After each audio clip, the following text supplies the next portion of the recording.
Kids 105.3 and 1340, where hip hop and R&B live. The day party with your favorite DJ D Soul. Y'all, we got a special interview today. We got my man Kyng in the building.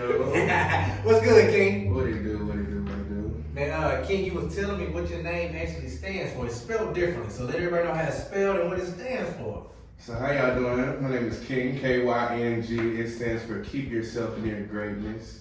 It's just a little name my mama gave me when I was about 6, 7 years old. I wanted to be called Kyng. I like that. That's super dope. Super dope. So let's start at the beginning. Kyng, where you from? I'm from Northwood, Arkansas. 501. I'm from Central Arkansas myself. I'm from Conway. Conway. Oh, man. You know. I know. That's why I'm over it, Kyng. Y'all do what y'all gotta do down there. I've had some nice situations in Conway. Okay. That's cool.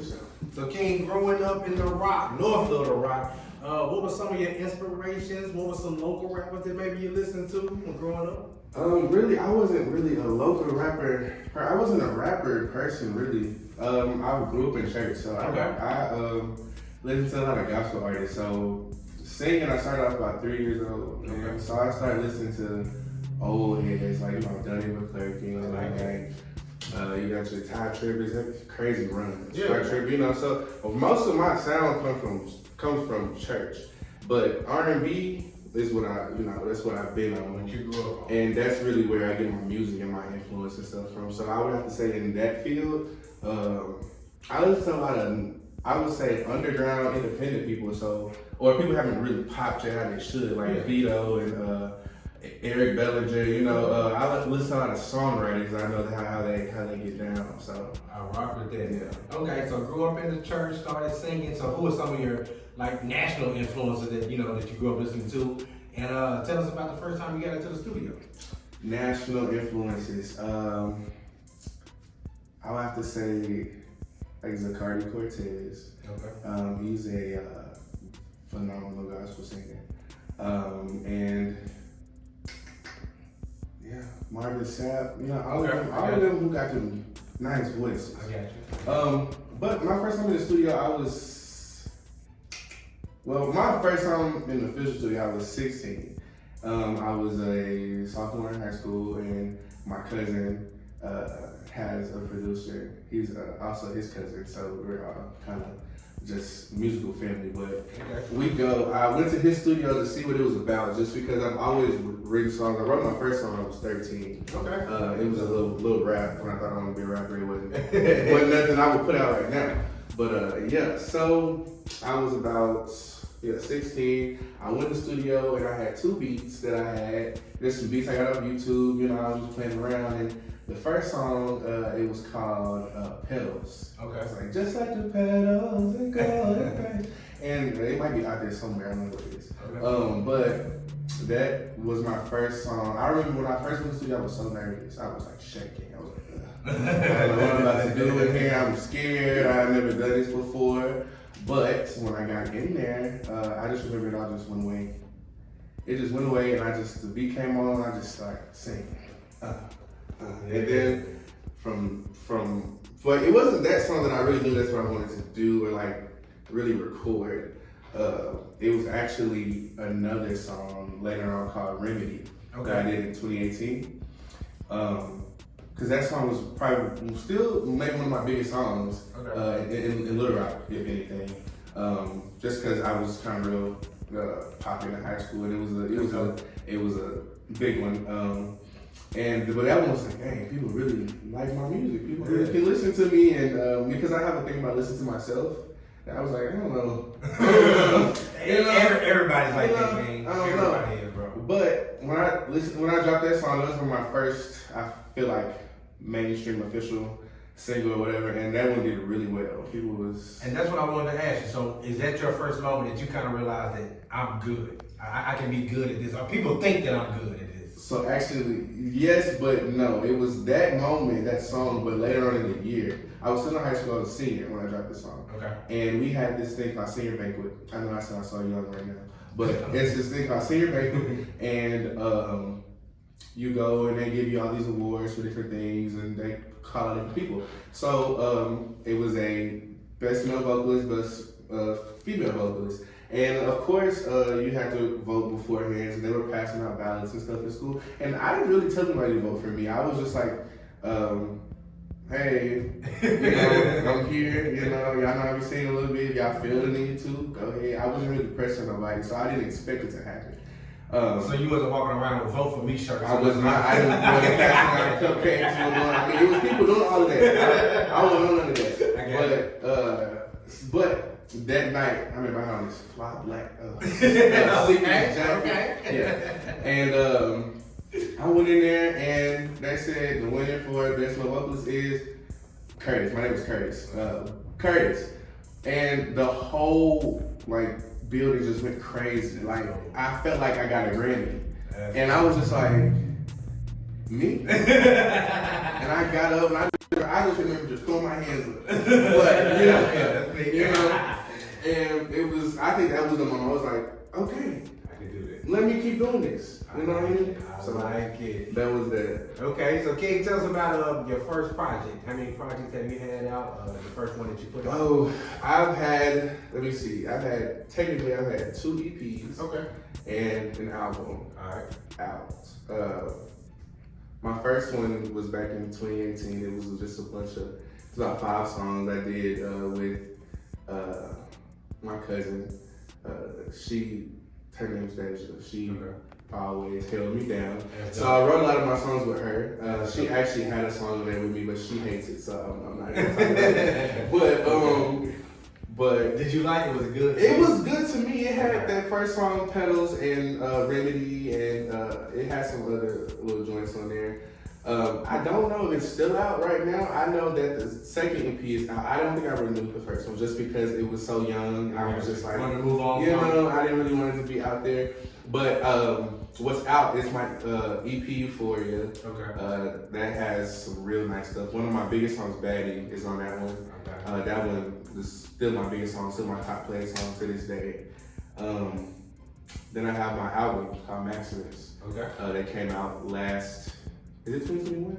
It's 2022. No, last year. Yeah. Last year. So 2021 in March. Sorry, time. I know. Yeah, it came out 2021. It was in March. It was one of my favorite projects. I mean, to this day, there's some cuts on there I wish that were just really bigger than what they are. Just because. Tell us which ones. It's one called Second Chances. It's my favorite song. Still, I feel like I've ever written. It was about I was done in a relationship.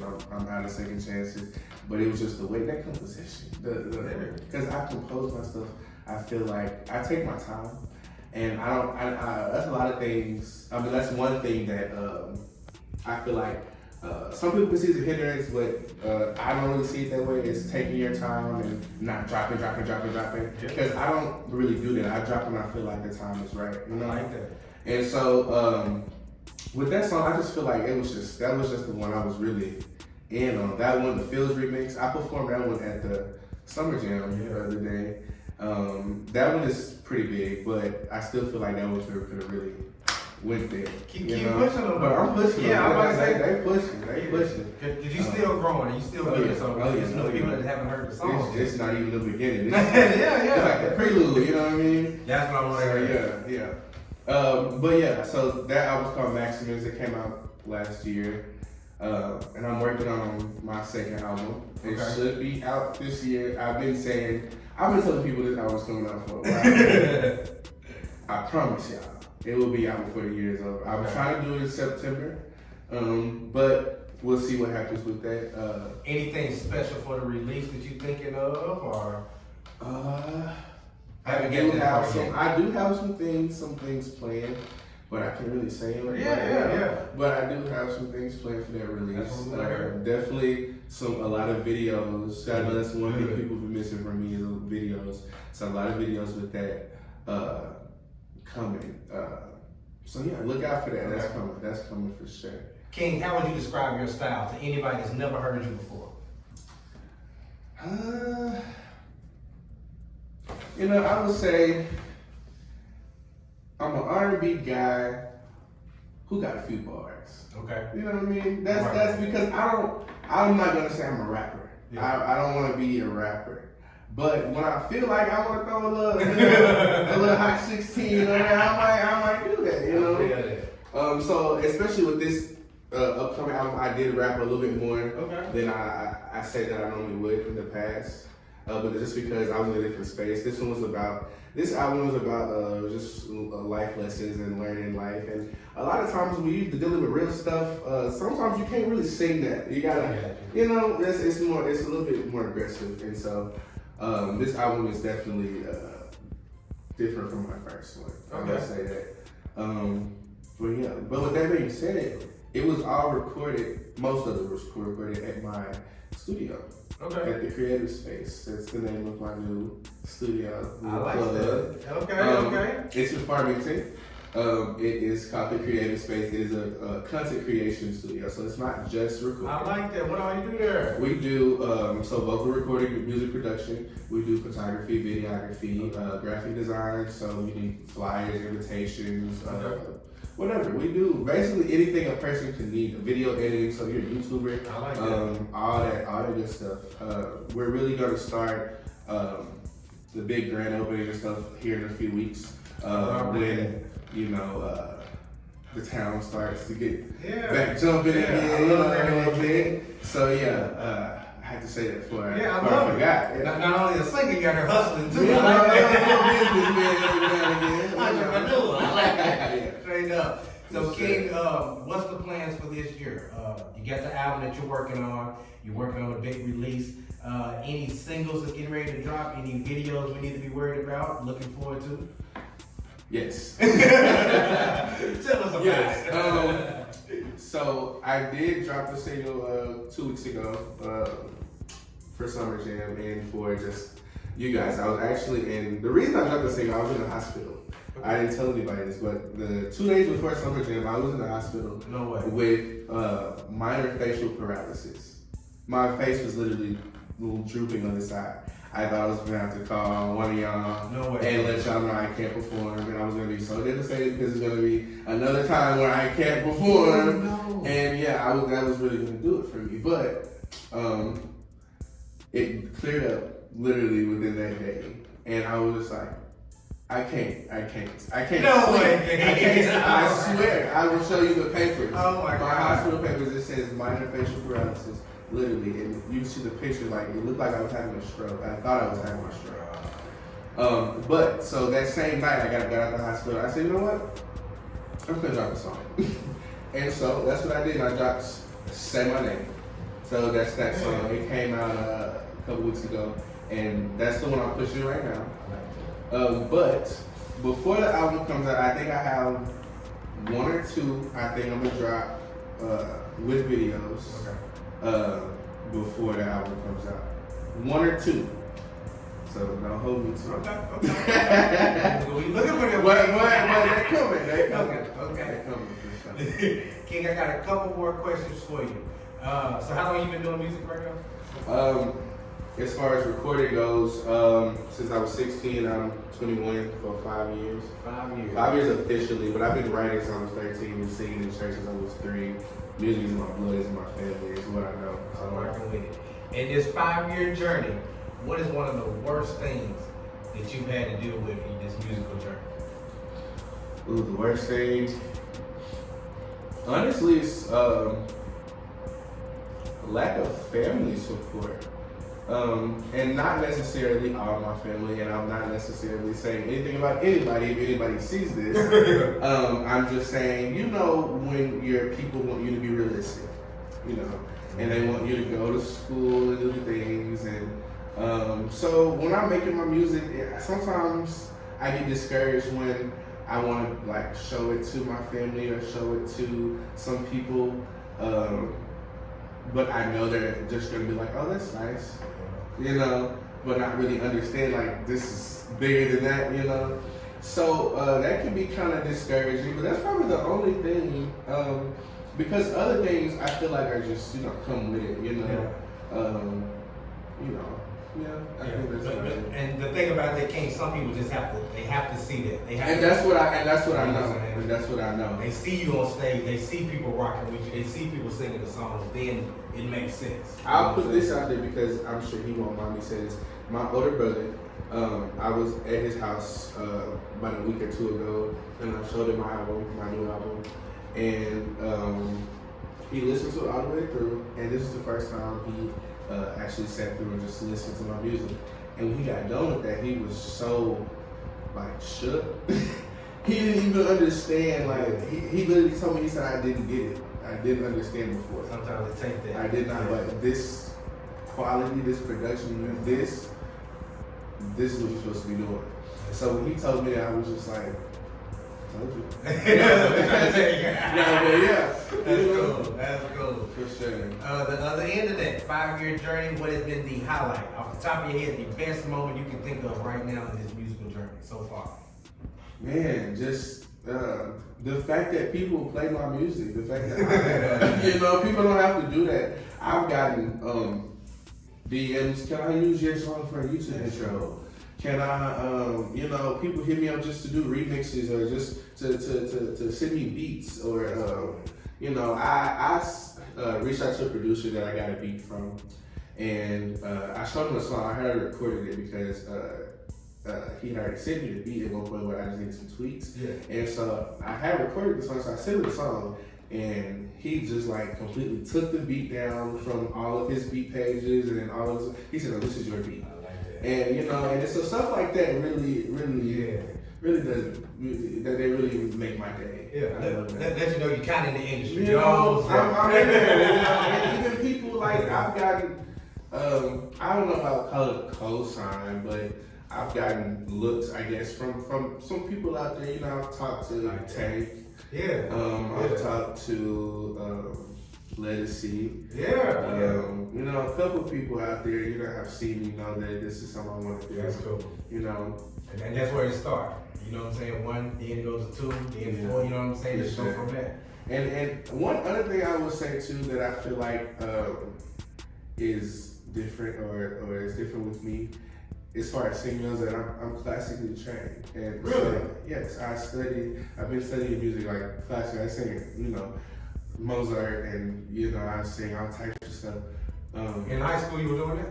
Right now. Right now, okay. And in high school too, but right now I go to the U of A, so right now I'm doing it too. My professor just won a Grammy. So, all types of stuff highlights the music. It's always just great to me. Everything I experience, it's great. This is what I love. You leaping and then you networking with the right people, and that's what it's about. Just one thing gonna lead to another. And that's what I know. You know what I'm saying? That's how it works. One last question before we wrap this thing up. I always like to ask artists this, especially when you start in the industry and you start your dream, you have this thought of what it's going to be, but then you get in it and you learn, you know what I'm saying, things change. So what's something that you think now that you didn't think when you first started?